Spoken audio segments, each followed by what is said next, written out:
So this is a continuation, part 2 of the last video. So as my eyes were closing, my eyes closed shut and it was plain blank.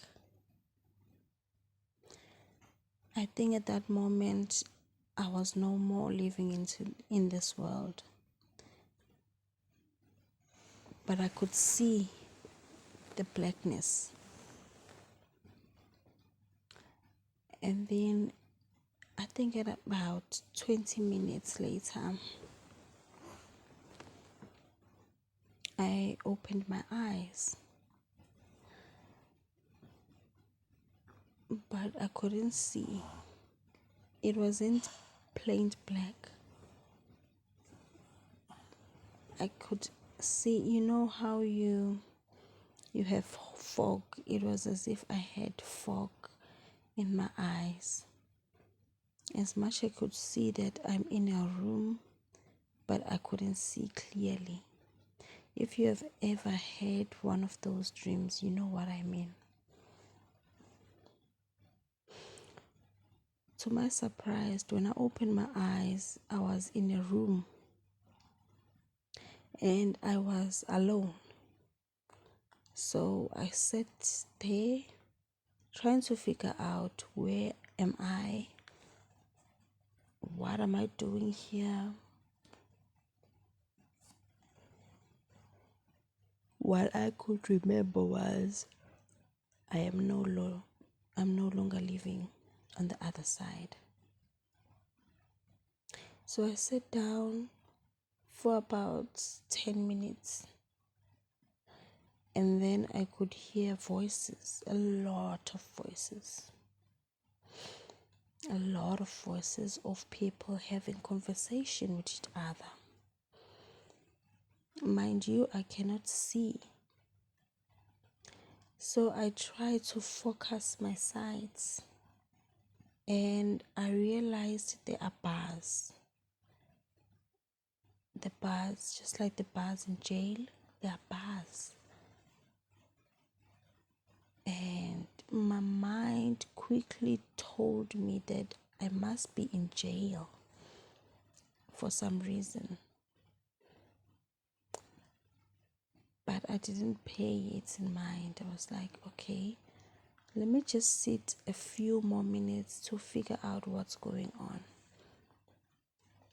And as I sat there trying to focus my sight, what I could see was I was in a jail cell and there were other people in these other jail cells.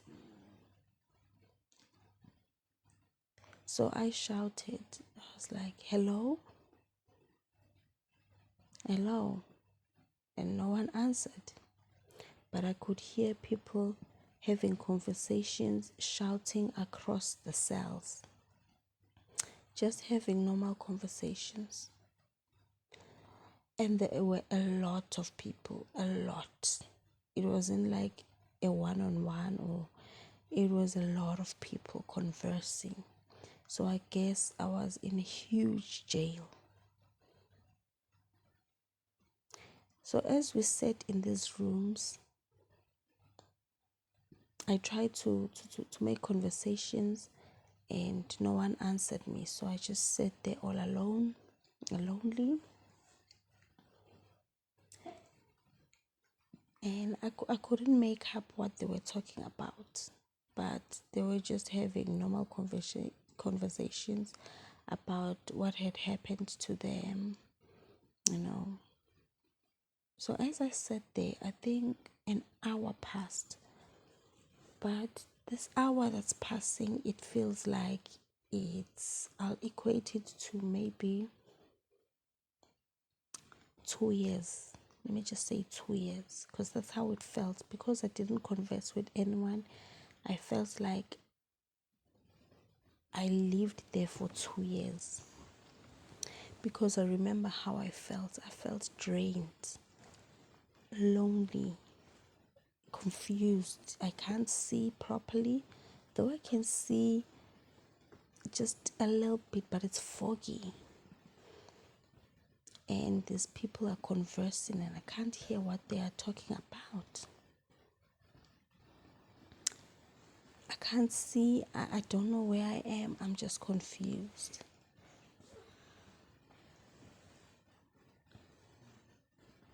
So I think after these 2 years, I heard a voice, and this voice told me, was asking, in fact, it was like someone came in this jail and was making an announcement, but this announcement came from above our cells.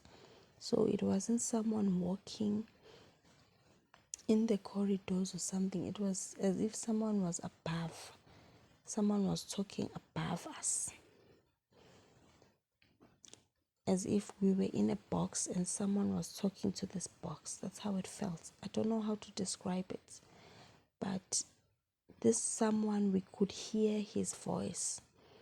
Everyone could hear his voice. We heard him in one voice. We all heard him clearly, because when he talked, we all kept quiet. Well, those who were conversing, they kept quiet and we were listening, and this voice said, there is something happening in earth,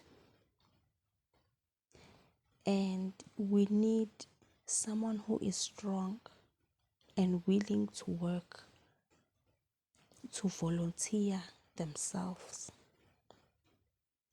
When this voice said this, everyone kept quiet, right? And instantly, because I felt bored in there and I was lonely, and of course I was bold, okay, I quickly volunteered. I said, I will go. And this voice said, okay.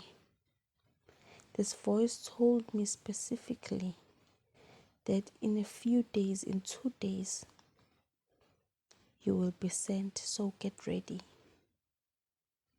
And it was gone. So when this voice left, I was left again in my cell, and people continued to converse. And I was excited. I was excited to go back.